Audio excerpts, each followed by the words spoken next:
Bismillahirrahmanirrahim. Assalamualaikum warahmatullahi wabarakatuh. Alhamdulillahirabbil alamin, hamdan katsiran thayyiban mubarakan fi kama yuhibbu rabbuna wa yarda. Asyhadu an la ilaha illallah wahdahu la syarika lahu wa asyhadu anna Muhammadan abduhu wa rasuluhu, amma ba'd. Allahumma inna nas'aluka ilman nafi'an wa rizqan thayyiban wa amalan mutaqabbalan. Alhamdulillah, kita lanjutkan pelajaran Al-Muyassar fi Ilmin Nahwi. Kita sudah sampai kepada pembahasan tentang mansubatul asma yang kelima. Mansubatul asma yang kelima adalah maf'ul ma'ah.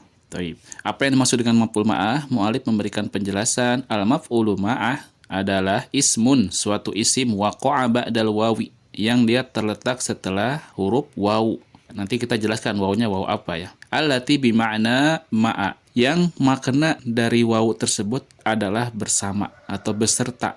Kemudian dilanjutkan liyadulla, agar menunjukkan ala syai'in, kepada sesuatu hasola, yang terjadi bimusahabatihi, secara bersamaan. Jadi maf'ul ma'ah adalah isim yang terletak setelah huruf wawu. Wawunya wawu ma'iyah, berarti wawu ma'a ya.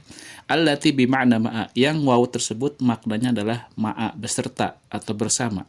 Liyadulla, untuk menunjukkan ala syai'in, kepada sesuatu hasola bimusahabatihi, yang terjadi secara bersamaan. Seperti itu ya definisinya. Kita bisa lihat contoh. Saro aliyun wan nahro. Saro ini fi'il madi, aliyun ini fa'ilnya, maka kita artikan Ali berjalan. Wa, nah ini wawunya wawu ma'a, wawu ma'iyah. An-nahro ini adalah maf'ul ma'ahnya, makanya dia mansub, tanda nasabnya dengan fathah. Maf'ul ma'ah itu adalah sesuatu isim yang dia terletak setelah huruf wawu, wawu ma'iyah, yang menunjukkan bahwasannya ada sesuatu yang terjadi secara bersamaan. Jadi ketika Ali berjalan, sungai pun mengalir. Ya, seperti itu maksudnya. Ali berjalan bersama aliran sungai. Maksudnya apa? Ali berjalan, sungai pun mengalir. Seperti itu. Kemudian contoh yang lainnya, sirtu wal jabala. Sirtu dari saro, karena dia bertemu dengan dhamir rafa mutaharik, maka dia mabni ala sukun. Maka jadi sirtu, aku berjalan, sama ini ya. Artinya berjalan dari saro. Fa'ilnya adalah aku atau anak. Aku berjalan bersama gunung. Maksudnya apa? Apakah gunungnya berjalan? Bukan. Tetapi sepanjang Ali berjalan, gunung itu tetap terlihat. Terjadi secara bersamaan. Ya, jadi ketika Ali berjalan menyusuri jalan, gunung tetap menemaninya. Seperti itu maksudnya ya. Sirtu wal jabala.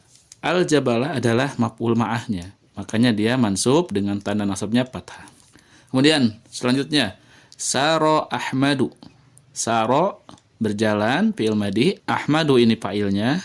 Ahmad berjalan. Wasyari'al jadida. Asyari'a ini adalah maf'ul ma'ah. Kenapa kita tahu ini maf'ul ma'ah? Karena ada huruf wawu sebelumnya dan dia dalam keadaan mansub. Al-jadida ini adalah sifat dari syari'nya, artinya baru, jadi itu ya. Jalan yang baru. Maka kita artikan Ahmad berjalan bersama jalan yang baru atau di jalan yang baru. Bisa kita artikan bersama, bisa kita artikan sepanjang ya, karena itu terjadi secara bersamaan. Ahmad berjalan sepanjang jalan yang baru. Seperti itu ya.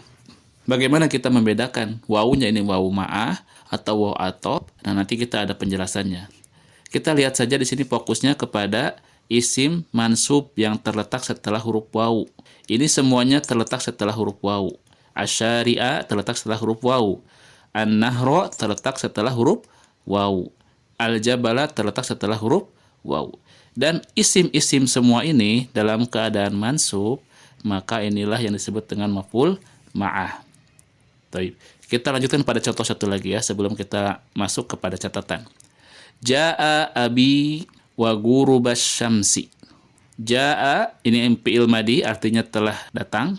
Abi ini mudhaf ilaih sebagai fa'il dari ja'a. Makanya kita artikan bapakku telah datang. Wa ghurubasy syamsi. Guruba ini adalah maf'ul ma'ah. Dia dalam keadaan mansub, tanda nasabnya adalah dengan fathah dan ada waw sebelumnya. Maka guruba ini adalah maf'ul ma'ah. Asy-syamsi ini adalah mudhaf ilaih dari guruba. Guruba selain menjadi maf'ul ma'ah, dia pun menjadi mudhaf, dan asy-syamsi adalah mudhaf ilaih bagi guruba.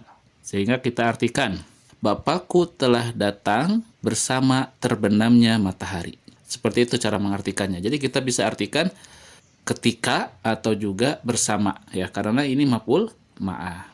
Baik. Itu contoh-contohnya ya.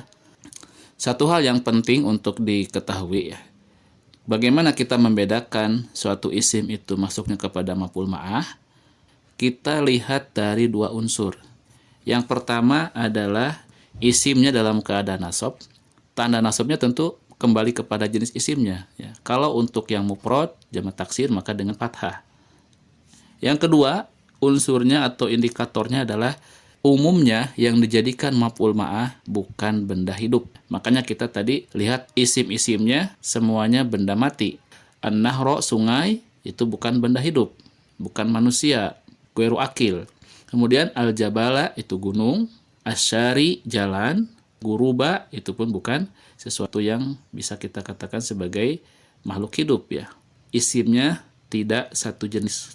Contoh ya, Aliyu ini manusia, Nahro ini bukan manusia, Sirtu aku manusia, Jabalu ini bukan manusia, Ahmadu ini manusia, Syari bukan manusia, Abi manusia, Guruba bukan manusia. Jadi bukan satu jenis.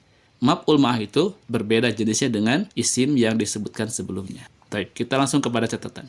Pada catatan, di sini kita lihat bagaimana untuk membedakan wawu atop dan wawu maf'ul ma'ah. Caranya adalah yang pertama, kalau sekiranya tepat dijadikan sebagai wawu atop, maka jadikanlah wawu atop. Contoh, Saro Aliyun wa Ahmadu. Ini kira-kira wawu atop atau wawu ma'ah? Wawunya adalah wawu atop. Kenapa? Karena kita bisa memperkirakan ini lebih tepatnya dijadikan wawu atop. Karena apa? Satu jenis. Ali manusia, Ahmad manusia. Kemudian i'rabnya pun sama. Dhammah dalam keadaan rofa dua-duanya. Maka ini lebih tepatnya wawu atop. Saro Aliyun wa Ahmadu. Ali dan Ahmad berjalan. Itu artinya. Yang kedua, wawu ma'iyah selalu mansub. Maksudnya isim yang terletak setelah wawu ma'iyah selalu mansub. Sedangkan isim yang terletak setelah wawu atop itu tergantung kepada ma'tubnya. Ma'tub itu apa? Ma'tub itu adalah yang menjadi yang diikutkan. Contoh Ahmadu ini atop. Aliyun adalah ma'tubnya. Karena Aliyun ropa, maka Ahmadu pun ropa. Karena apa? Wawunya wawu atop. Adapun jika wawunya wawu ma'iyah, maka isim yang terletak setelah wawu itu adalah isim yang mansub sebagai maf'ul ma'ah. Yang ketiga, pelaku pada wawu atop, maksudnya pelaku pada isim yang terletak setelah wawu atop, terdiri dari dua belah pihak. Dua-duanya sama-sama melakukan. Contoh, Saro Aliyun wa Ahmadu. Ali berjalan, Ahmad pun berjalan, sama-sama melakukan pekerjaan tersebut. Itu adalah wawunya wawu atop. Sedangkan pelaku dari wawu ma'iyah, maksudnya maf'ul ma'ahnya, hanya satu pihak. Contoh seperti yang tadi, Sirtu wal jabala. Aku berjalan. Yang melakukan pekerjaan, pelakunya adalah aku saja.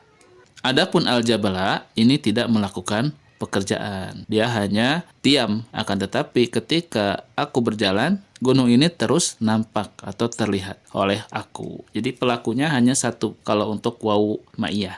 Adapun wawu atop, pelakunya dua belah pihak. Sama-sama melakukan ya. Contoh, Doroba Zaidun wa Ahmadu. Berarti Zaid dan Ahmad memukul. Dua-duanya memukul ya. Seperti itu. Itu adalah atop. Kalau ma'iyah, maf'ul ma'ah, yang melakukan pekerjaan hanya satu pihak saja ya. Begitu ya untuk catatannya. Untuk pelajaran maf'ul ma'ah ini tidak ada latihan, hanya saja antum silakan pahami materinya. Kalau masih ada yang belum jelas silakan disiapkan, nanti ditanyakan saja di Liko. Insya Allah kita akan bahas sesuai dengan yang ana mampu jelaskan ya. Demikian untuk materi hari ini tentang maf'ul ma'ah. Semoga Allah berikan kemudahan kita semua untuk memahaminya. Kita tutup dengan doa kafaratul majlis. Subhanakallahumma wa bihamdika asyhadu an la ilaha illa anta astaghfiruka wa atubu ilaik. Akhirul kalam wabillahi taufiq wal hidayah. Wassalamualaikum warahmatullahi wabarakatuh.